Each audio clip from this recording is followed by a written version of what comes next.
Hello everyone, good evening. Good evening, sir. Good evening, sir.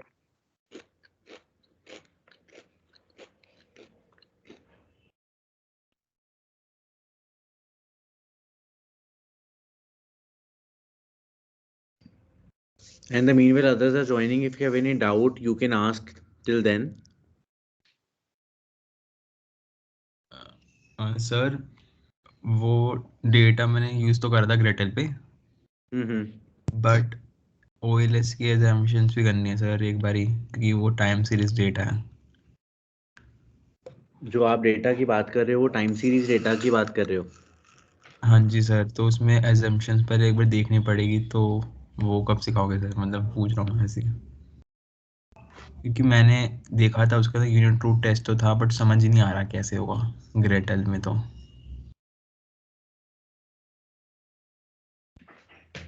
Don't worry, अभी ना अब आज से हम ना आपका जो सिलेबस है एक्चुअली में अभी इस वाले टर्म का वो हम स्टार्ट कर देंगे डमी वेरिएबल के ऊपर, जो हमने लास्ट क्लास में डिस्कस कर रहे थे। ठीक है सर। वो कंप्लीट करके मैंने प्लान करा है कि मेरी टोटल 27 क्लासेस हैं। तो अभी तक कितनी हुई हैं? आई थिंक 4 हुई होंगी क्लासेस। हाँ जी सर। तो हम कोशिश करते हैं कि हम बची हुई क्लासेस में मतलब 13 मोर में वील फिनिश द सिलेबस, आराम से हो जाएगा। और जो क्लासेस बचेंगी उसमें हम स्पेशली रख लेंगे time series data, panel data पढ़ने के लिए, क्योंकि बहुत सारे स्टूडेंट्स ऐसे हैं इवन MA में भी और आपके वही सर, क्योंकि NTCC में वही ले रखा है ना हमने, डेटा उसी टाइप का है, तो समझ नहीं आ रहा कैसे होगा। तो तुम्हें अभी करके देना ही है। नहीं, अभी तो नहीं करना, मार्च तक करना है, मतलब वही। बट ये है कि पता होगा ना कि कैसे, अगर होता भी है तो जैसे कि हमारे स्टेशन नहीं हो पा रहा, ऐसा कुछ सीन ना हो, तो फिर बाद में दिक्कत ना आ जाए। नहीं, आपने डेटा तो आपके पास है ना?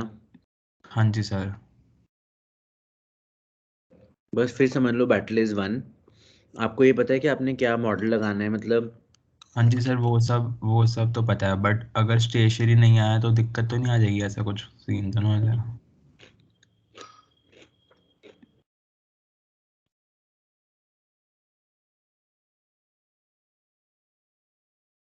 मैं उसका प्रोसीजर बताता हूँ आपको। पहले सबसे पहले हम यूनिट रूट टेस्ट लगाएंगे, ठीक है? Okay sir. स्टेशनरी आएगा तो ठीक है। हम्म। नहीं आता तो हम उसका लैग लेते हैं। हम्म। लैग पहले 1 ईयर तक लेते हैं। तो मतलब लैग 1 तक लेंगे, उसके बाद फिर चेक करेंगे यूनिट रूट हुआ नहीं हुआ। मान लो लैग 2 लिया, फिर दोबारा चेक करेंगे यूनिट रूट हुआ नहीं हुआ। तो हम ये लैग तब तक लेते रहते हैं जब तक वो यूनिट रूट नहीं होता है। यूजुअली 2 लैग तक हो जाता है। वैसे तो 1 लैग में ही हो जाता है, बट अगर कई बार 2 लैग में भी स्टेशनरी हो जाता है तो कोई टेंशन वाली बात नहीं है। अगर 2 लैग में भी स्टेशनरी हो जाएगा, हम्म। स्टेशनैरिटी तो हमारी हो गई ना, तो फिर चिंता हम्म। किस बात की है? इसके बाद हम इसके ऊपर वेक्टर एरर करेक्शन मॉडल लगाएंगे। वो किस चीज़ के लिए होता है सर? वो टाइम सीरीज डेटा के लिए होता है, क्योंकि आपका जो डेटा है वो टाइम हम्म। सीरीज, तो उसके ऊपर हमें वेक्टर एरर करेक्शन मॉडल लगाना पड़ेगा, जिसको हम बोलते हैं को इंटीग्रेशन अप्रोच। ये कहीं देखा है आपने अपने लिटरेचर रिव्यू में भी? हाँ जी सर, को इंटीग्रेशन सुना है मैंने, हम्म। बट ये नहीं पता कि को इंटीग्रेशन की वेक्टर जो आप बोल रहे हो सर, ये भी सुना है, बट ये नहीं पता कि किस चीज़, मतलब क्या रिजल्ट क्या निकलता है इस चीज़ से। बेटा जैसे OLS तो देखो बेसिक टेक्निक है। जैसे सर आपने यूनिट रूट टेस्ट बताया, वो तो पता चल गया कि स्टेशनरी के लिए होता है, हम्म। और तो ये जो आप बता रहे हो को इंटीग्रेशन वाला, ये किस चीज़ के लिए होता है? मैं वही बता रहा हूँ, जैसे तुमने OLS जो तुम मॉडल बनाते हो हम्म। बेसिक फ्रेमवर्क है, ठीक है? हम्म। बट टाइम सीरीज डेटा के अंदर मूविंग एवरेजेस होती हैं।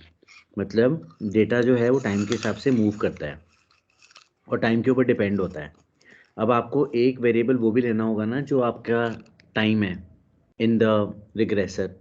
तो टाइम की मूवमेंट के लिए, जैसे हर टेक्निक के लिए ना, हर हम्म। वेरिएबल के लिए या हर टाइप ऑफ वेरिएबल के लिए हमारे पास अलग अलग मॉडल्स हैं। जैसे साइमल्टेनियस इक्वेशन मॉडल होता है, वो साइमल्टेनियस इक्वेशंस के लिए यूज़ होता है। जो कई बार ऐसे होते हैं कि एंडोजेनिटी प्रॉब्लम होती है किसी मॉडल्स के अंदर, तो वहाँ पर हम लोग इंस्ट्रूमेंटल वेरिएबल टेक्निक यूज़ करते हैं।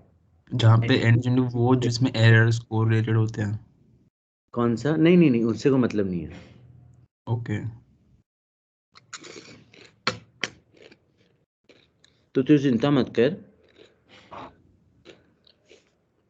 और इतनी जल्दी क्यों मांग रहे हैं तुमसे? नहीं अभी तो नहीं मांग रहे सर, बट ठीक है फिर हम पहले आप सिलेबस कंप्लीट करा लो, फिर उसके बाद हम आराम से एक चीज़ की कर लेंगे। देखो, इफ़ यू ट्रस्ट मी, मैं आपको ऐसा बिल्कुल नहीं छोड़ूंगा कि नहीं कराऊंगा, ठीक है? नहीं सर, हम तो पूरा ट्रस्ट करते हैं आप पे सर। तो ओनली थिंग इज बच्चा, थोड़ा सा मैं सिलेबस को करा देता हूँ। यस बस सर भाई, मैं श्योर। तो बोल रहा हूँ कि हमारा टाइम सीरीज पैनल डेटा सबसे इंपॉर्टेंट है, सबसे ज़्यादा। अगर वो इकोनोमेट्रिक्स में नहीं पढ़ा तो कुछ भी नहीं पढ़ा। Yes sir. तो आप एक काम कर सकते हो, मतलब प्रैक्टिकल मैं सारा करा दूंगा कि बिल्कुल टाइम नहीं लगेगा। अब आज भी आप देखोगे कि हम डमी वेरिएबल थ्योरी प्रैक्टिकल दोनों कर लेंगे। तो ये कायदे से सिलेबस तुम्हारा दो दो क्लासेस का भी नहीं है, अगर ढंग से कराया जाए। और वैसे ही हम कर रहे हैं, तो हम थ्योरी प्रैक्टिकल दोनों को रन करके चल रहे हैं। तो कोई प्रॉब्लम आएगी नहीं किसी को, चाहे वो नॉर्मल ओएलएस सीखना चाहता है या टाइम सीरीज पैनल करना चाहता है। इसलिए मैं क्लासेस बचा के चलूंगा, तो उसकी चिंता मत करो। क्योंकि कुछ स्टूडेंट ने मुझे मेल भी करा है अपना डेटा, बट मेरे को बिल्कुल टाइम नहीं मिल रहा कि मैं उसको देख सकूं, बिकॉज ये वाला वीकेंड में मेरी एक डेडलाइन है जो मुझे पूरे करके देनी है। तो दैट इज़ द रीज़न कि मैं पर्सनली कमिटमेंट नहीं करूंगा कि मैं लगवाऊंगा बैठकर। But I will surely explain, चाहे तुम्हारे डेटा पे सब कुछ लगा दूंगा मैं। इसलिए मैंने आपको बोला था अपना डेटा रेडी रखना, ताकि अगर किसी को पैनल डेटा और टाइम सीरीज का मुझे एक एक सैंपल मिल जाएगा आपसे, तो मैं क्लास में बढ़ा दूंगा उस पर। Sure sir. ठीक है? आदित्य, आप कुछ कह रहे हो बच्चा? Yes sir. सर एक्चुअली मैंने अपना जो डेटा है वो कलेक्ट तो कर लिया है हम्म। लास्ट 5-6 ईयर्स का, इंडियन स्टेट्स के ऊपर। तो क्या वो क्या करना चाह रहे हो आप? सर मेरे पास ना मतलब जो वो होता है प्राइमरी हेल्थ केयर सेंटर होते हैं। तो जो प्राइमरी हेल्थ केयर सेक्टर है, मेरे को उसके नंबर्स तो हैं उसमें, हर स्टेट का वाइज गिवन होता है हर ईयर में कि मतलब कितने रिक्वायर्ड हैं, कितने हैं और कितनी शॉर्टेज है। ऐसे बहुत सारे वेरिएबल्स हैं, जैसे number of doctors, number of worker, number of nurses, number okay. Of number of paramedicals, कितने हैं और कितनी शॉर्टेज है। तो ये मेरे पास सर हर ईयर का है, 2014 से लेके 2019-20 तक का। तो अब मेरे को अपने रिग्रेशन में, मतलब मेरा जो टॉपिक है वो है accessibility and availability of health care infrastructure. तो मेरे को अब ये दिखाना है कि क्या ओवर द टाइम ये वाला डेटा इंप्रूव हुआ है, क्योंकि यही मैं बता रहा हूँ कि क्या ये चीज़ बेटर हुई है, और अगर नहीं हुई है तो फिर पॉलिसी सजेशन मेरे को वो करने हैं, इंट्रोड्यूस इसमें। तो ये टॉपिक है सर मेरा। तो अब तो इसमें मेरे को इसमें सर मेरे को बस यही समझ नहीं आ रहा कि मैं कौन सा मॉडल लगाऊं सर, वो नहीं समझ आ रहा। आदित्य, इस पे जो आप कह रहे हो कि इम्प्रूव हुई हैं सर्विसेज या नहीं हुई हैं, यस तो सर। वो तो हम ग्राफ देख के भी बता सकते हैं बेटा। सर बट मैं सोच रहा हूँ कि मैं लगा दूं इसके ऊपर कोई डेटा एनालिसिस, क्योंकि ये लगाना ज़रूरी ही है शायद। नहीं, वो तो ज़रूरी है, बट इसलिए मत लगाओ कि लगाना ज़रूरी है। इसलिए लगाओ कि वो हमारे डेटा पे यूज़ होगा। Yes sir. ठीक है बेटा? तो यस सर। पहले तो आपने इसके ऊपर कोई लिटरेचर रिव्यू ढूंढा हुआ है कि यस जो सर, मिल पेपर? गया। मिल गया सर, मिल गया। तो उन्होंने क्या मॉडल लगाए हैं बच्चा? सर उन्होंने सेकेंडरी डेटा एनालिसिस लगाया, वो मैंने आगे नहीं पढ़ा था, बट इसमें लिखा हुआ था सेकेंडरी डेटा एनालिसिस। आप ऐसे करो, आप उस पेपर को पढ़ के ना, आप मुझे उस पेपर को भी शेयर कर दो। ठीक है तो मैं सर। एक बार देख लेता हूँ कि मुझे एग्जैक्टली आपका टॉपिक तो क्लियर हो गया, यस बट सर। मैं ये नहीं समझ पा रहा हूँ कि जब तक मेरे को नंबर ऑफ वेरिएबल्स नहीं पता लगेंगे। हो यस सर। सकता है आपको डमी वेरिएबल का यूज़ करना हो सकता है, क्योंकि देखो, आपका ईयर्स का डेटा है, तो ये है तो टाइम सीरीज ही है ना? यस सर, ईयर्स है मेरे पास, और स्टेट वाइज है सर ये सारा। है ना? तो ये पैनल डेटा बन गया ना, क्योंकि यस सर। स्टेट भी हो गई और ईयर भी हो गए। यस। सर इससे मतलब एक बात और डाउट है कि हम्म। टाइम डेटा में भी हम ओवीएच के assumption चेक करते हैं। वो तो सब में करनी करनी है, वो तो बेटा बेसिक है। समझ लो कि मतलब जैसे सुबह नहाना ब्रश करना जरूरी है, मैं भी नहाऊं कईयों के लिए तो वही समझ लो, बेसिक वो रिक्वायरमेंट है ओएलएस। वो तो चेक करना ही करना है, और वही मैं आपको पूरे इस टर्म में पढ़ाऊंगा कि ओएलएस असम्पशन कैसे चेक करते हैं। बट आपकी जो रिक्वायरमेंट है पैनल डेटा या time series data, sir panel data में हम मेरा भी जैसे पैनल डेटा किया शायद, तो अब मुझे ना ये भी नहीं क्लियर कर ले, टाइम सीरीज है, पैनल डेटा है, कंफ्यूज मत नहीं कर। नहीं है टाइम, मतलब पैनल डेटा के अंदर टाइम सीरीज ही आगे एक तरह से है टाइम सीरीज। ऐसे मत बोल आदित्य, के मैंने भी बताया तेरे को कि Aditya is taking years and states both. Yes sir. But sir मुझे ये चीज समझ नहीं आ रही कि पैनल डेटा इंपोर्ट भी नहीं पता है मुझे कैसे करते हैं ग्रेटल पे। कोई नहीं, वो मैं बता दूंगा यार, तो देखो उसकी चिंता मत करो तुम। पहले तुम अपना मॉडल क्या लगाना है वो क्लियर कर लो, टेस्ट क्या लगाना है वो क्लियर कर लो, लिटरेचर पढ़ के जो कमी होगी वो मैं पूरी कर दूंगा। सर इस पे वेटेड लीस्ट स्क्वायर लगेगा क्या? नहीं जो जो मैंने किया है, क्योंकि मेरे पास कुछ कुछ चीजें परसेंटेज में भी हैं, तो वेटेड में तो नहीं लगेगा ये? नहीं, उससे कोई मतलब नहीं होता। वेटेड लीस्ट स्क्वायर तभी यूज करते हैं जब आपको लगता है कि मेरा कोई वेरिएबल ज्यादा इंपॉर्टेंट है और कोई वेरिएबल कम है, जैसे ऐसा है सर, ऐसा क्योंकि नंबर ऑफ हॉस्पिटल्स को मैं सोच रहा हूँ कि प्राइमरी वेरिएबल रखूं, तो बाकी तो फिर भी सेकेंडरी हैं। अब मैं डॉक्टर्स निकालूंगा तो वो तो डिपेंड करेंगे ना कितने हॉस्पिटल है, तो मैं सोच रहा हूँ कि मैं इसको प्राइमरी रख के डेटा बनाऊं। ऐसे नहीं होता। ऐसे नहीं होता कि आज मैं सोच रहा हूँ कि मैं सीपी चला जाऊँ, कल सोच रहा हूँ जीके चला जाऊँ। ऐसे नहीं होता। ये तो नहीं आता। पहले लिटरेचर को पढ़ और देख के समझ, ठीक है और सर। उसको फिर डिस्कस करना, क्योंकि अभी आप मुझे लग रहा है कहीं ना कहीं गैप आ रहा है जो आपको क्लैरिटी नहीं हो रही है। Sir, primary secondary does not matter, ली स्क्वायर लगाना है क्या लगाना है वो बात की बात है। तुम टूल पे पहले ये देखो कि तुम्हारा डेटा क्या कहता है और रिसर्चर ने क्या किया है, फिर उसके ऊपर अगर तू 10 मॉडल भी लगाने के लिए बोलेगा मैं लगवा दूंगा। ठीक है बट सर। जो इन मॉडल अगर वही छूट गया तो 10 मॉडल हमारे वेस्ट हो जाएंगे ना, यस सर, यस। इसलिए। ठीक है सर। देखो बाकी हमारे कितने स्ट्रॉन्ग इकोनॉमिस्ट हैं क्लास में, किसी को जरूरत नहीं है। कोई डाउट है किसी को? और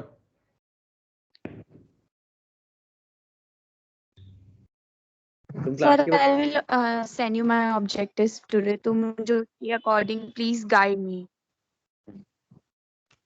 most welcome miss Jain. But important चीज यही है कि आप लोग डिसीजन के साथ साथ यही पढ़ाई करें। Hridesh, you want to say something?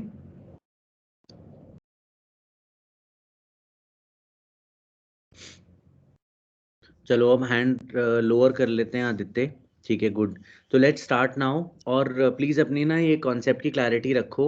Model के नाम तो तुम लोगों को सबको पता लग गए हैं, बट मॉडल के नाम के साथ साथ ये नहीं पता कि अप्लाई कहाँ करना है। और पहले अपना डेटा पढ़ लो मोहक भैया, पहले ये देख लो कि डेटा में चाहिए क्या, उसके हिसाब से काम करेंगे। ठीक है, यस सर। चलिए लेट्स स्टार्ट। सो आज का हमारा टॉपिक है dummy variables. We are going talk about dummy variables today. And dummy variables के अंदर हमने बहुत हद तक वैसे प्रैक्टिकल पार्ट भी करा था, बट आज प्रैक्टिकल थ्योरी दोनों कराऊंगा। तो जिनके पास वूलरिज है वो वूलरिज का चैप्टर नंबर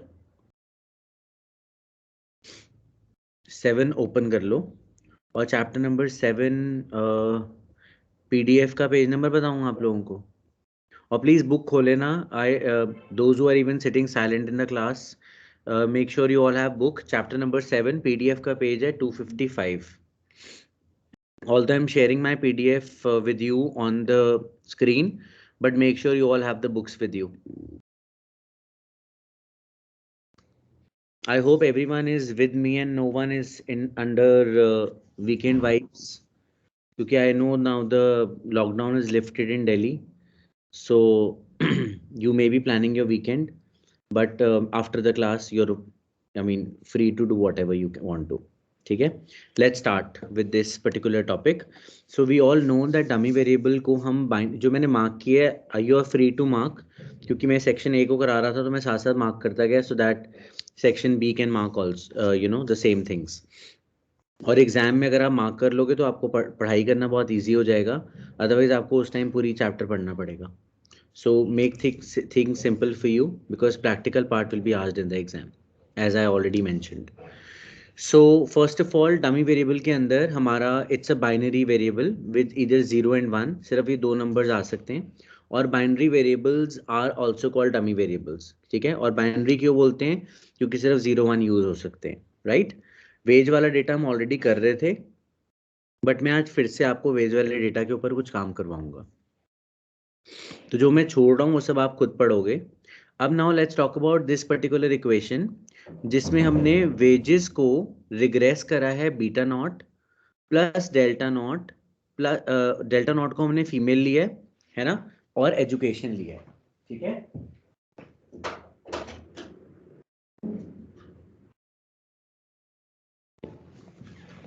सो इसके अंदर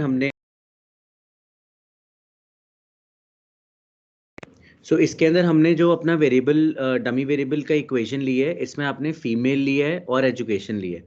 अब एक बात ध्यान से सुनना कि अगर फीमेल आपके मॉडल के अंदर एंटर कर रही है, इसका मतलब फीमेल को आपने 1 लिया है और मेल को आपने 0 लिया है, ठीक है। बट अगर मैं बोलूं कि यहाँ पर फीमेल की जगह मैं मेल लिख दूं, इसका मतलब मैंने मेल को 1 लिया है, फीमेल को 0 लिया है। इतनी बात समझ आ गई है आप सबको कि आपकी इक्वेशन क्लियरली बताती है कि आपने डमी वेरिएबल 1 किसको लिया है, 0 किसको लिया है। Is it clear or not? Delta को डमी वेरिएबल बोलेंगे, ये डेल्टा दे रखा है। डेल्टा जो है वो हमारा मैग्नीट्यूड है, वो हमारा ये बता रहा है, इलास्टिसिटी है, वो हमारा ये बता रहा है कि रिस्पॉन्स कैसा है। जो फीमेल लिखा हुआ है ना बच्चे यहाँ पे, यस सर, हमें पता लग रहा है फीमेल डमी वेरिएबल है 100%, ठीक है सर। लेकिन हमने फीमेल को 1 लिया है या मेल को 1 लिया है, कैसे पता लगेगा? वो इक्वेशन को देख के पता लगेगा। तो अगर आपने इक्वेशन में फीमेल लिखा है, इसका मतलब आपने फीमेल को 1 लिया है, मेल को 0 लिया है, ठीक है। Yes sir. मान लो आपने फीमेल, यहाँ पर मैं मेल कर दूं तो इसका मतलब मेल को 1 लिया है। क्लियर है? तो ये हमारी बेसिक इक्वेशन है। फीमेल आ रही है, इसका मतलब फीमेल 1 है और मेल 0 है, और अगर मेल आ रहा है तो ये डेटा आपने दिखाया ही नहीं अभी तक, मैं दिखा दो डेटा। डेटा नहीं दिखाया अभी तक? नहीं पता है कितना बड़ा एलिगेशन है ये? सर, लास्ट क्लास हमारी हुई नहीं थी ना, वेडनेसडे को छुट्टी थी। अच्छा, हाँ हाँ, चलो कोई बात नहीं, कोई बात नहीं, इस पे मैं स्क्रैच से स्टार्ट करा दूँ, कोई बात नहीं। डेटा इसमें हमारा जो मॉडल है, ये तो क्लियर, मॉडल क्लियर है कि वेज, एंड थैंक यू मोहक for bringing it up so that you know I got a clarity, otherwise मैं उसी इल्यूजन में जी रहा था कि मैं करवा चुका हूँ आपको, ठीक है। Thank you so much for bringing it up. अब देखो सबसे इंपॉर्टेंट चीज़ यहाँ पे क्या है, पहले ही सिंपल सी बात देखो, वेजेस डिपेंड करती है जेंडर के ऊपर या नहीं, पहले बताओ। डिपेंड करता है सर। है ना, कि कई बार फीमेल्स को कम पे करते हैं और मेल्स को ज़्यादा पे करते हैं, that also happens. So female हमारा डमी वेरिएबल हमने इसलिए लिया है ताकि हम ये मेजर कर सकें कि wages are discriminatory in nature और नॉट। और दूसरा एजुकेशन, तो आपको पता ही है, education is one of the feature which will determine your wage. जो इतना ज़्यादा पढ़ा लिखा होगा उसको ज़्यादा वेज मिलेगी, हालांकि ऐसा होता नहीं है। So I deny this fact, but it is a hard fact, we have to accept it that education matters, ठीक है। तो एक ये चीज हमें बेसिक मॉडल है हमारा। अब मेनली डमी वेरिएबल करता क्या है, डमी वेरिएबल की इंपॉर्टेंस क्या है। देखो फीमेल को तुमने अगर 1 लिया तो इंटरसेप्ट क्या हो गया तुम्हारा, फीमेल को 1 लिया तो इंटरसेप्ट क्या हो गया, beta not plus delta not. Agree? Sir dummy variable में सिर्फ 1 या 0 ही होगा बस? हमेशा हमेशा।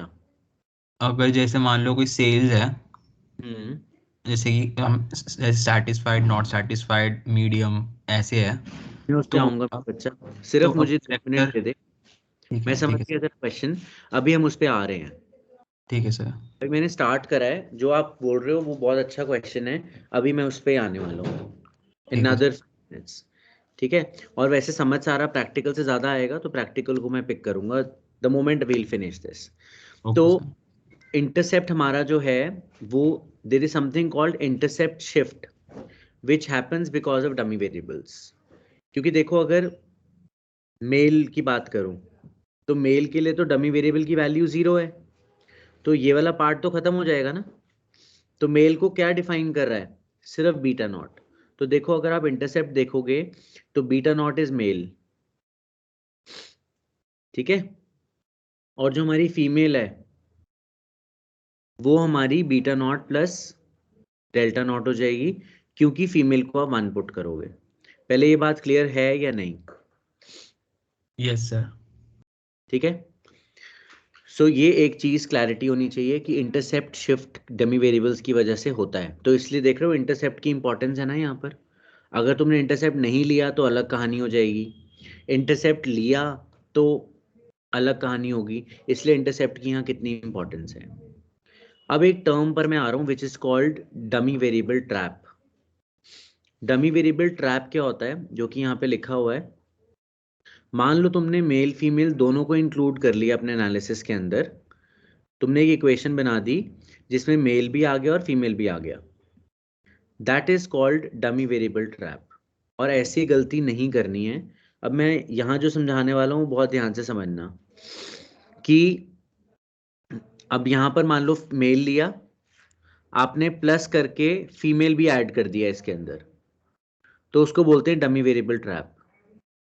हमेशा एक ही डमी वेरिएबल को इंक्लूड करना है, दो डमी वेरिएबल्स को इंक्लूड नहीं कर, दोनों मतलब मेल फीमेल दोनों को, एक को 0 एक को 1 दिया है, दोनों को इक्वेशन के अंदर इंक्लूड नहीं करना। Is it clear? पहली मतलब बात, अगर अगर 2 वेरिएबल्स होंगे तो एक डमी वेरिएबल होगा, अगर दो ऑप्शंस होंगे, 2 ऑप्शंस होंगे तो एक डमी वेरिएबल होगा। यस, हाँ, ठीक है तो सर। मेल अगर 1 है फीमेल 0 है, ये ठीक है, तो फीमेल को इंक्लूड नहीं करेंगे मॉडल में, क्योंकि हाँ वो अगर कंसेप्ट है कि हाँ फीमेल। अगर मेल 0 हो जाएगा तो फिर वो 0 लिख देंगे, वो तो इंटरसेप्ट रह जाएगा बस। ठीक है हाँ, सही। तो फिर वो फीमेल अपने आप ऑटोमेटिकली मेजर करेगा।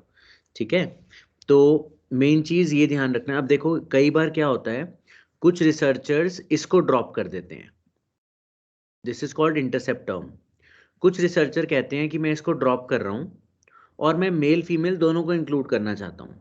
जैसे यहाँ पर एग्जाम्पल में दिया, देखो लिखा है ना, wage is equal to beta naught male plus alpha naught female, दोनों को इंक्लूड कर लिया, और एजुकेशन और यू तो है ना बेटा। जब हमने यस सब कुछ इंक्लूड कर लिया इसके अंदर, मेल फीमेल दोनों को लिख लिया, तो देखो हमने इंटरसेप्ट टर्म ड्रॉप कर दी। ये सही तरीका है। यस सर, बात बट एक ही हो जाएगी। बात एक ही है, बट अगर आपने इंटरसेप्ट टर्म ले ली और ऐसे दोनों को भी इंक्लूड कर लिया, तो आप समझ लो डमी वेरिएबल ट्रैप में फंस गए हो। तो आपको दोनों ऑप्शन समझ आ गए। एक ऑप्शन है कि एक ही वेरिएबल लो जो ऊपर लिखी हुई है इक्वेशन, दूसरा ऑप्शन है कि इंटरसेप्ट टर्म को ड्रॉप कर दो and you take only this much in the model. Is it clear? Yes sir. एक बार जो मार्क किया उसको रीड भी कर लो।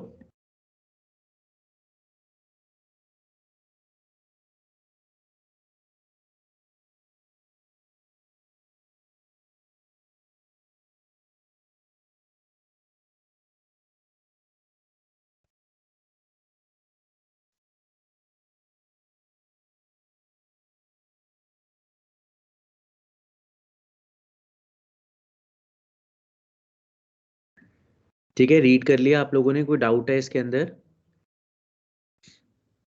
No sir.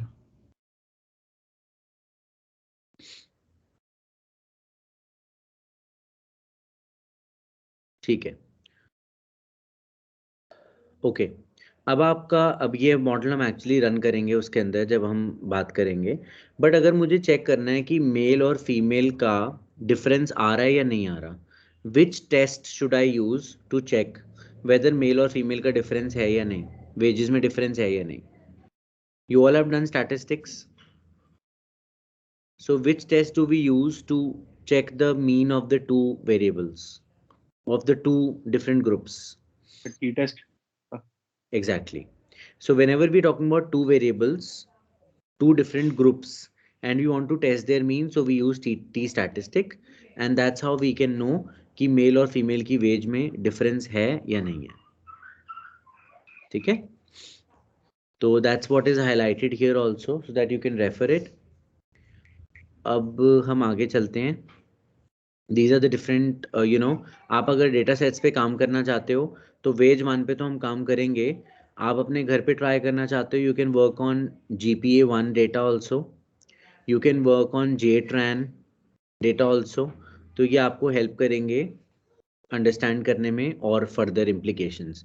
But I know you are busy with dissertation also, but practice के लिए just to get hands on training you can work on them.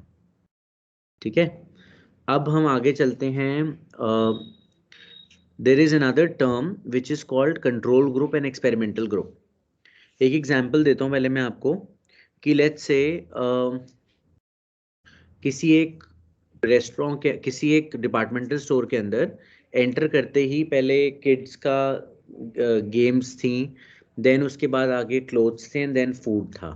ठीक है, तो हमने नॉर्मल कैमरा लगाया और उसमें ये सब चीज़ें कैप्चर करी। So this is what we did is called control group, because people did not actually participate in the experiment. तो जब लोगों को हम नॉर्मली ऑब्जर्व करते हैं, एक्चुअली में एक्सपेरिमेंट में वो पार्टिसिपेट नहीं कर रहे हैं, that is called control group. But हम एक ग्रुप को प्रॉपरली हमने क्या किया, हमने सेटिंग चेंज कर दी और फिर हमने उनको ऑब्जर्व किया, that is called experiment group. Similarly अगर हम चेक करें इकोनोमेट्रिक्स की क्लास से पहले, सॉफ्टवेयर से पहले ट्रेनिंग दी मैंने, आप बिफोर सॉफ्टवेयर आपको कितना आता था, दैट इज कंट्रोल ग्रुप. और अगर मैं ट्रेनिंग के बाद जब आपका बिहेवियर मेजर करूंगा या नॉलेज मेजर करूंगा, that is called treatment group और एक्सपेरिमेंट ग्रुप. तो ये सिर्फ टर्मिनोलॉजी हैं जो आपको पता होनी चाहिए, क्योंकि आप लोग सब रिसर्च कर रहे हो, you all are researcher, so you all should know. ठीक है. Next thing which I want to tell you is about dummy variable, about log. कि जो हमारा लॉग है, अगर हम लॉग ले लेते हैं तो हम उसको इंटरप्रेट कैसे करेंगे. देखो बड़ी इंपॉर्टेंट बात है ये, और इस ध्यान से इसको देखो. Log of price depends on so many things, ठीक है, but here dummy variable is colonial. कि कॉलोनियल स्टाइल कैसा है, कॉलोनियल स्टाइल 0 है या 1 है, ठीक है. तो यहाँ पर बाकी कोई भी डमी वेरिएबल नहीं है. So colonial is a dummy variable. हाँ जी. एक डाउट है सर, हमने प्राइस पे लॉक लिया, प्राइस कोई परसेंटेज या ग्रोथ रेट कोई है कोई वो? हमने लॉग क्यों लिया? हाँ, देखो लॉग लेने, अब आप बताओ लॉग वैसे क्यों लेते हैं आपके हिसाब से? जब परसेंटेज या रेट होता है तब लेते हैं. तो मेरे हिसाब से सर लॉग तब लेते हैं जब हमारा मॉडल पैरामीटर्स में लीनियर नहीं होता, तो उसको कन्वर्ट करने के लिए फंक्शनल फॉर्म में लॉग लेते हैं. देखो स्क्यूनेस कम करने के लिए भी कह सकते हैं, अगर लॉग ले सकते हैं. देखो लॉग का मेन मकसद क्या होता है कि कई बार आपकी जैसे नेगेटिव वैल्यूज़ होती हैं, तो आप उसको 1 प्लस करके उन वैल्यूज़ को लॉग निकाल लोगे, तो नेगेटिव वैल्यू का इम्पैक्ट कम हो जाता है. या फिर कई बार वैल्यूज़ जैसे 0 होती हैं, मान लो ज़्यादातर वैल्यूज़, तो वैसे तो लॉग 0 भी 0 ही होता है, तो 0 के अंदर में कोई खास फ़ायदा नहीं होता. बट जब नेगेटिव वैल्यूज़ होती हैं तो, या फिर जैसे आपने बोला कि आउटलायर्स हैं, मतलब बहुत सारे ऐसे वैल्यूज़ हैं जो बाहर लाई कर रही हैं, तो उनके लिए हम लॉग यूज़ करते हैं. और दूसरा थर्ड थिंग इज कि जब आपको लगता है कि जो स्क्यूनेस वाली बात आपने बोली, उस केस में हम उसको लॉग लेते हैं ताकि वो प्रॉपर शेप में आ जाएं, वो सेम ट्रैक पर आ जाएं. तो अब डेटा को देखकर ही ऑफ कोर्स लॉग प्राइस लिया होगा. अभी मैं आपको ये सब चीज़ें दिखाऊंगा और आप खुद ही बताओगे कि ये बेटर है या नहीं है. ठीक है. तो जब आप लॉग लोगे बेटा, तो मान लो हमने लॉग प्राइस लिया and colonial is a dummy variable here which we are taking again 0 and 1. तो इसको हम पढ़ेंगे कैसे, इंटरप्रेट कैसे करेंगे? आप लोग यूजुअली बोलते हो ना that 1% increase in this will increase price by इतना %, यही बोलते हो ना आप लोग, ऐसे ही इंटरप्रेट करते हो. बट जो डमी वेरिएबल का इंटरप्रिटेशन होता है, उसमें आप ये बोलोगे that in colonial style 1, let's say, अगर वो प्राइस होता है, कॉलोनियल स्टाइल 1 है, किसी घर का स्टाइल 1 है, तो उसका प्राइस इतने से बढ़ेगा. आप परसेंटेज टर्म्स में तब तक नहीं बोल सकते हो जब तक आप 100 से मल्टीप्लाई नहीं करते हो. तो अगर आपको डमी वेरिएबल के अंदर इंटरप्रिटेशन करनी है, तो आपको 100 से मल्टीप्लाई करना पड़ेगा, तभी आप उसकी इंटरप्रिटेशन कर सकते हो. जरा एक ये बात पढ़ लो पहले जो मार्क की हुई है यहाँ पे, जो मैं समझा रहा हूँ अभी.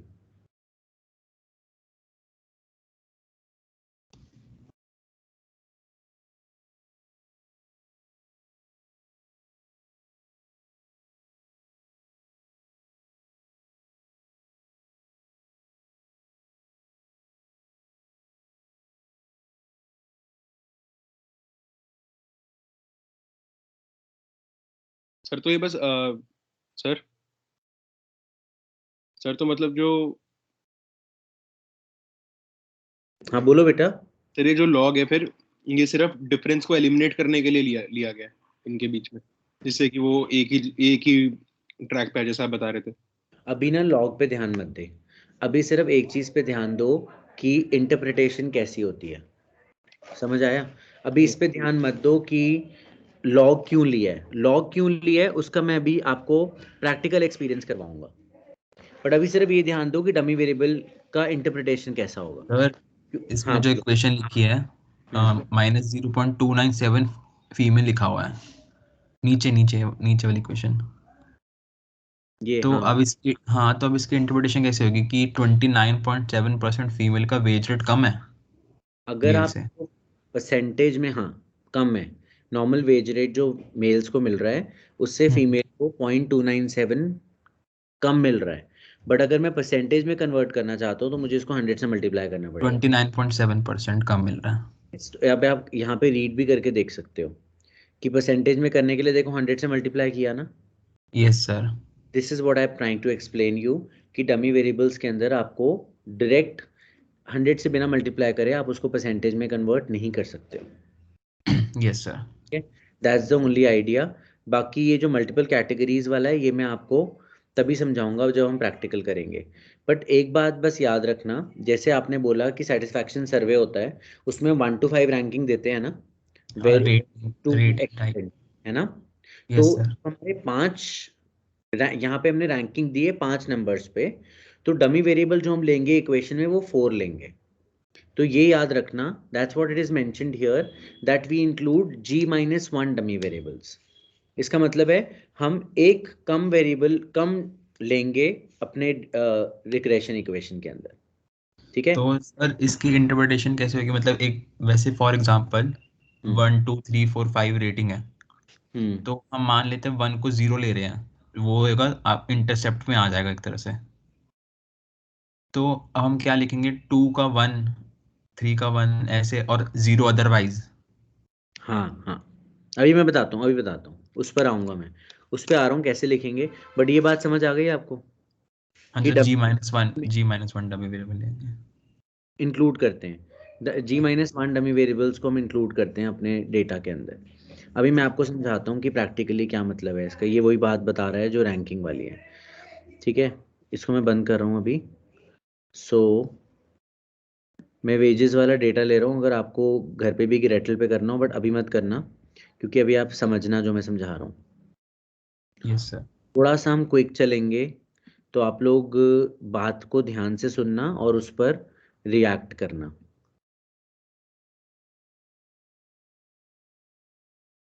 वैसे कितने ऐसे हैं जो क्लास में प्रेजेंट हैं और वीकेंड नहीं मना रहे, जरा हैंड रेज करना। हाँ, 2 आई कैन सी।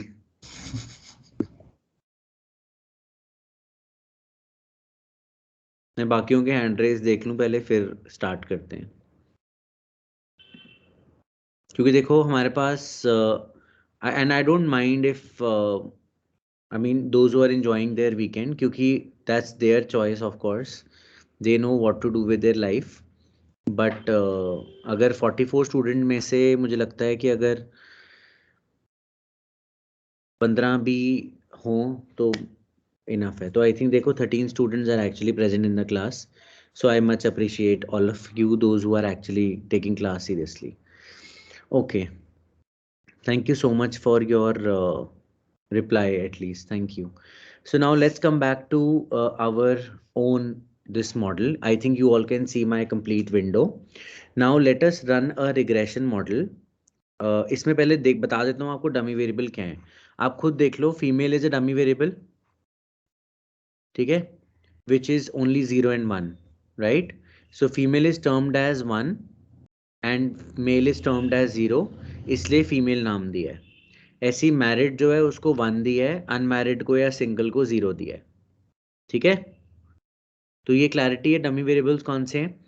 अब पहले हम बेसिक मॉडल रन करते हैं, OLS। तो वेजेस को रिग्रेस कर दूं एजुकेशन के ऊपर, एक्सपीरियंस के ऊपर, टेन्योर के ऊपर। मेक सेंस कि हमारी वेजेस डिपेंड करती हैं हमारे एजुकेशन के ऊपर, हमारे एक्सपीरियंस के ऊपर, हमारे टेन्योर के ऊपर, करती है ना। Yes sir. Clicking okay. अब जरा रिग्रेशन मॉडल देख के मुझे बताओ कि कोई सेंस बन रहा है इसका। Can my negative wages be zero, can my fixed wages be negative, minimum no. Wage negative हो सकती हैं। No sir. नहीं। तो पहली बात तो यही दिख रहा है कि मॉडल मेरा कितना घटिया है, क्योंकि हाँ, सिर्फ जो टर्म कोफिशिएंट आ सर गया। जो टी रेशो में वो नेगेटिव कह रहे हो ना आप, माइनस नहीं, कोफिशिएंट। से ये कोएफिशिएंट, राइट सर। ये नेगेटिव आ रहा है ना, तो आप खुद देखो कि मेरा मॉडल कितना बेकार है, that I am not, that minimum wages can ever be negative. No I sir, can assume कि minimum wages are zero, which is again extreme case. But minimum wages can't be negative. कि आप फिर भी tax दिए जा रहे हो, आपकी wages है नहीं तो. So this is one thing which shows my model is not good. अगर मैं अपने मॉडल में, अब देखो मॉडल का बिल्कुल गलत इंटरप्रिटेशन आ रहा है, बिल्कुल गलत मॉडल आ रहा है सिर्फ ये चीजें लेने से। अब पहले एक मॉडल रन करके देखते हैं और वेजेस की जगह लॉग वेजेस लेते हैं। ये देख रहे हो L wage, so I'm not taking log of wages, बाकी variables same. Let's click on OK. Now do you see improvement in the results? Yes sir, yes sir, coefficient positive हो गया। तो आपने देखा कि log के लेने से हमारा मॉडल सेंस करना शुरू हो गया, और and there is a slight increase in R square also, adjusted R square दोनों बढ़ गए हैं खाली log लेने से।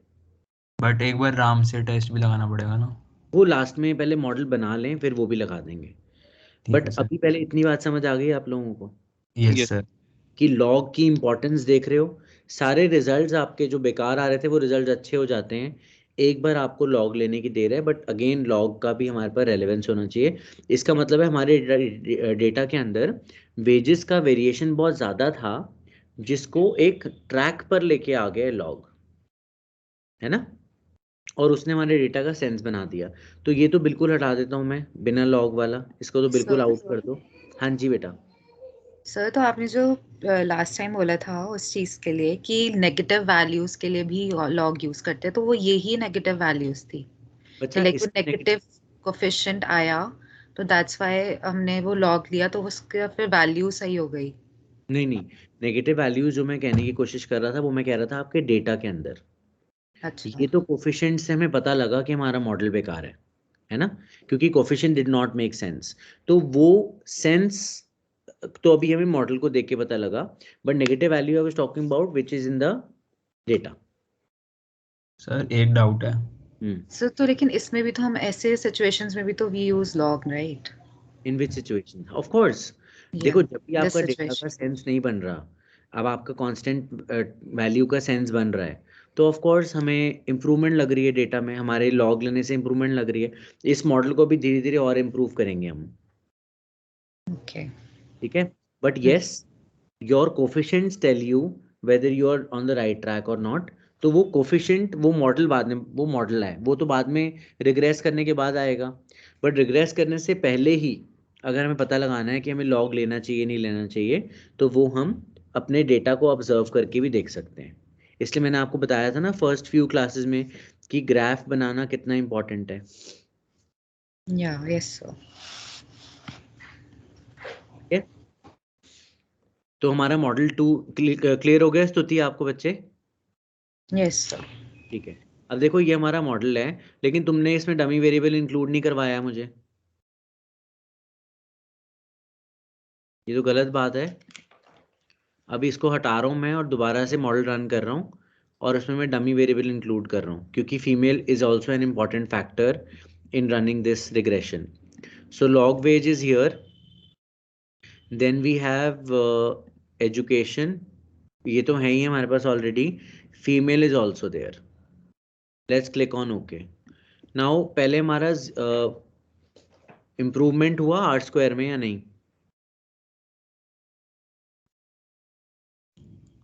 मैं तुम्हें पुराना मॉडल भी रन कर देता हूँ, कोई बात नहीं।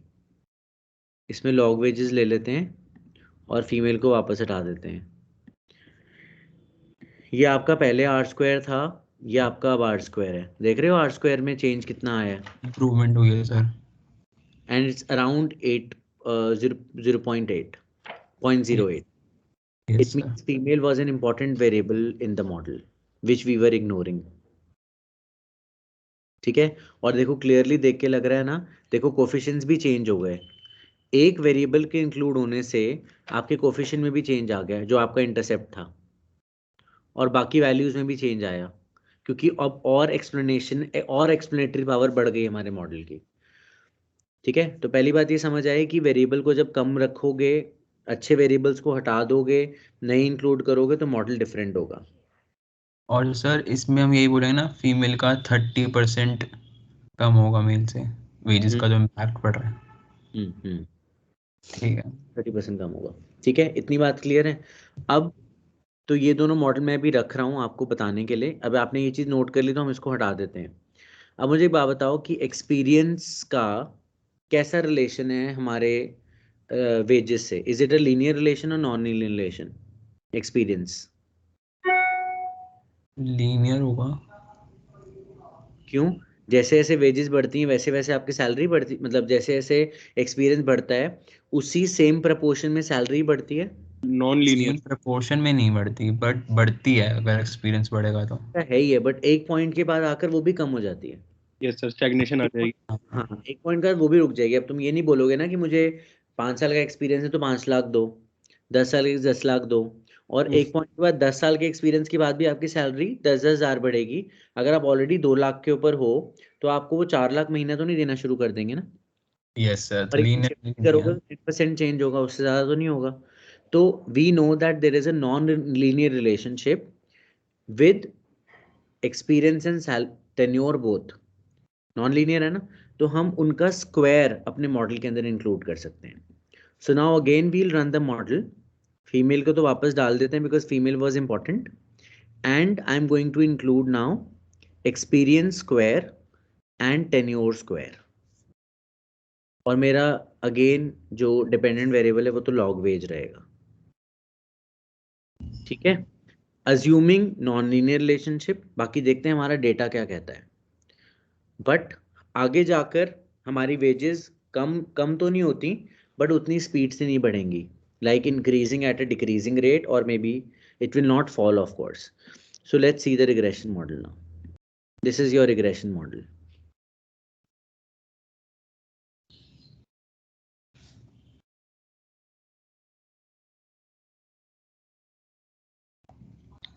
सर आर्ट स्कोर इम्प्रूव हो गया।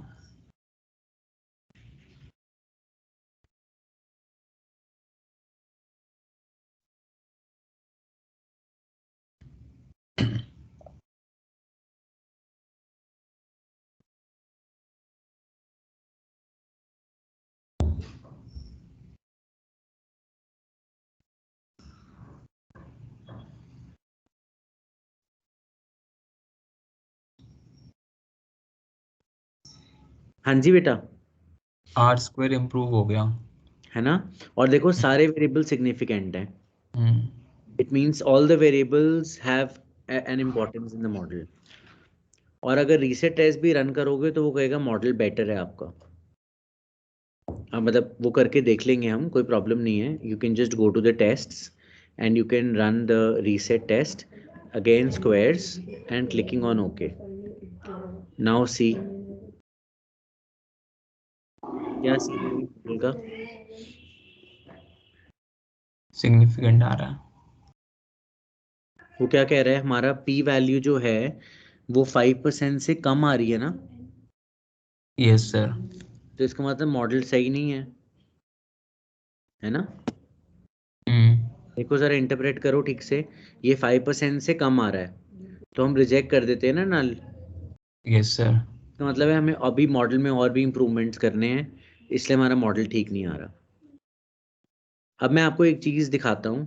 ठीक है, इसको अभी हम ऐसे रहने देते हैं। आपका ना मॉडल में ये बाकी सारे मैं हटा रहा हूँ अभी।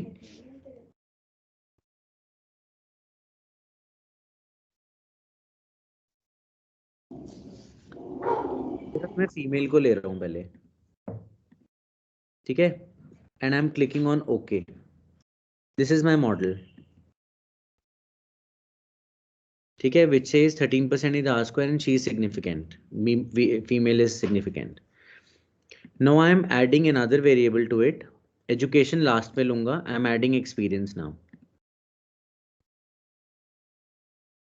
Okay, now check the model. R square has improved and experience is also significant. ठीक, Yes, sir. Moving on to another model, this is called stepwise regression. जब आप एक एक वेरिएबल को ऐड करते हो, this is called step wise regression. तो मैंने लॉग लिया, again I am clicking on okay, so I got this model which has moved my R square to 20%. तो आप देखो टेन्योर और एक्सपीरियंस, टेन्योर के ऐड होने से जो हमारा मॉडल Experience पहले insignificant. 14% था, अब वो देखो एक्सपोनेंटरी पावर कितनी बढ़ गई है. इसका मतलब हमारे डेटा को ज्यादा कौन कंट्रीब्यूट कर रहा है? Tenure. But sir, experience insignificant हो गया, हाँ कोई बात नहीं, तो उसको हटा देते हैं. नहीं अभी नहीं हटाएंगे. एक्सपीरियंस स्क्वायर देखा, अब पहले जो सिग्निफिकेंट आ रहा था वो दूसरे के आंसर इनसिग्निफिकेंट हो गया. इसका मतलब है कुछ तो रिलेशन है ना इन दोनों में. अच्छा, इसका तभी मतलब इसको कहीं ना हटाया. कहीं हमारी OLS की एजम्पशन वायलेट हो रही है, जो कि हम बाद में चेक करेंगे. वो मेरा नेक्स्ट यूनिट है आपके साथ, तो उस पर अभी मैं नहीं जा रहा हूँ. बट मैं सिर्फ आपको यहाँ पर मॉडल का बता रहा हूँ कि स्टेप बाय स्टेप भी मॉडल का रिग्रेशन करोगे तो आपकी वैल्यूज डिफरेंट डिफरेंट आती हैं. ठीक है. और मेन मेरा मकसद था ये बताने का कि डमी वेरिएबल का कैसे करना है. सो फीमेल इज जो डमी वेरिएबल, उसका इंटरप्रिटेशन भी अब आप लोगों को समझ आ गया. तो इतना पार्ट तक are we on the same page? Yes, sir. ठीक है Yes, sir. Everyone, are we on the same page? Yes, At sir. least 30 students. Yes, sir. Okay, good. Now, I'm closing all this. Now I'm going to tell you what Mohak asked, and I have to also discuss that. कि हमारा मान लेते हैं जैसे dependent जो है ना, number of dependent तो जानते हो ना क्या होता है, कि आपकी फैमिली में कितने लोग आपके ऊपर डिपेंड करते हैं. सो इट कुड बी 0 1 2 3 4 5 6 और 7 वॉट एवर. बट हमारे डेटा के अंदर अगर हम समरी स्टैटिस्टिक्स देखें तो minimum value is 0 and maximum value is 6. इसका मतलब है कि मैक्सिमम 6 डिपेंडेंट्स हैं हमारे मॉडल के अंदर. मे बी 3 किड्स हों, 2 पेरेंट्स हों, 4 किड्स हों, 2 पेरेंट्स हो, वट एवर. तो हमारे मॉडल के अंदर minimum dependent is 0 and maximum is 6. तो मैं ना इसको, ऑल्दो ये डमी वेरिएबल लेने का सेंस नहीं बनता, बट मैं इसको डमी वेरिएबल ले रहा हूँ आपको समझाने के लिए. ठीक है. तो यहाँ पे हमारे पास 6 कैटेगरीज हो गई, समझ लो, रादर 7 कैटेगरीज हो गई, 0 to 6. और अब इसको डमी वेरिएबल कैसे बनाएंगे? तो हम we'll go to, I have already selected it, I will go to add and I will click on dummies for discrete variable. ठीक है. And I will click on this. Now it is asking me 3 things. 1, encode all value. अब अगर तुम encode कर देते हो सारी values को, तो उस केस के अंदर आपको, अगर आप सारी वैल्यू को एनकोड करते हो, तो उस केस के अंदर आपको, अगर आप सारी वैल्यूज को एनकोड करते हो तो तो फिर उस केस, इंटरसेप्ट नहीं लेना. हाँ तो इंटरसेप्ट नहीं लेना. बट आपको कांस्टेंट तो हमने ऑलरेडी बाय डिफॉल्ट इंक्लूड किया हुआ है. यस सर, तो फिर हमें एक वैल्यू कम लेनी पड़ेगी, हाँ तो G-1. क्या करेंगे, हम या तो स्किप कर देंगे लोएस्ट वैल्यू या फिर स्किप कर देंगे हाईएस्ट वैल्यू. इसका मतलब क्या है, या तो 0 का डमी वेरिएबल ना बनाओ या 6 वाले जो डिपेंडेंट है उसका डमी वेरिएबल ना बनाओ. तो किसका नहीं बनाना चाहते हो? किसी का भी ले लो सर. है ना, that doesn't make much difference. तो हम लोएस्ट वैल्यू का ले लेते हैं कि हमें डमी वेरिएबल नहीं बनाना. तो वो 0 का डमी वेरिएबल क्रिएट नहीं करेगा, क्योंकि आपको याद है मैंने दिखाया था G-1 dummy variables. Yes sir. तो G-1 मतलब टोटल 7 है, तो हमारे 6 डमी वेरिएबल्स बनेंगे. Now I am clicking on okay. Now if you see, there is a plus button here now which was not appearing anywhere, कहीं भी नहीं आ रहा, सिर्फ इस पे आ रहा है. If I click on this plus button, I will get all the 6 dummy variable जो मैंने उसको बनाने के लिए कहा था. समझ आया? Yes sir. तो डमी वेरिएबल उसने किसका नहीं बनाया? 0 का नहीं बनाया. तो अब इसका मीनिंग समझते हैं हम क्या होता है. वैसे आप इसका नाम भी ठीक कर सकते हो अगर आपको लग रहा है कंफ्यूजन है. तो इसको हम राइट क्लिक करके एडिट एट्रीब्यूट्स में जाएंगे और हम इसको दे देते हैं, उसको डी नम डिपेंडेंट ऐसे ही रहने देते हैं. इसका हम नाम चेंज कर देते हैं कि 1 dependent equals to 1, comma otherwise equals to 0. समझ आया?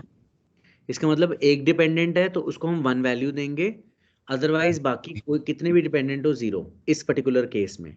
तो देखो उसने यहाँ पर चेंज कर दिया स्पेसिफिकेशन, क्योंकि उस स्पेसिफिकेशन से आपको क्लैरिटी मिल जाएगी। सिमिलरली आप सबका चेंज कर सकते हो, चेंज तो करवाने की जरूरत नहीं सबका। समझ आ गई बात? Yes sir. अब दूसरी बात पे आते हैं। अगर मैं रिग्रेशन इक्वेशन रन करूं अब, तो again we'll go to log wage, और ये हमारे वेरिएबल सेम पुराने वाले ले लेते हैं, एक्सपीरियंस स्क्वायर, इसका स्क्वायर। अब देखो नंबर ऑफ डिपेंडेंट्स को मुझे नहीं लेना है, I will not take number of dependent, now I will take this.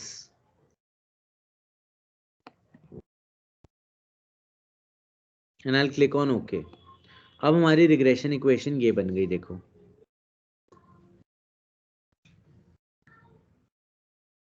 अब इसकी इंटरप्रिटेशन और अंडरस्टैंडिंग क्या है कि देखो, 1 का इम्पैक्ट नहीं आ रहा।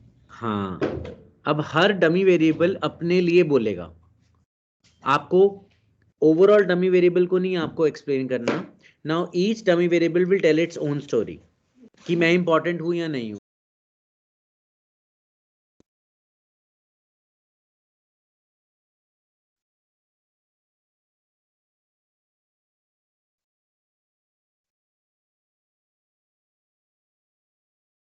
सो इज इट क्लियर दैट हर dummy variable will tell its own story?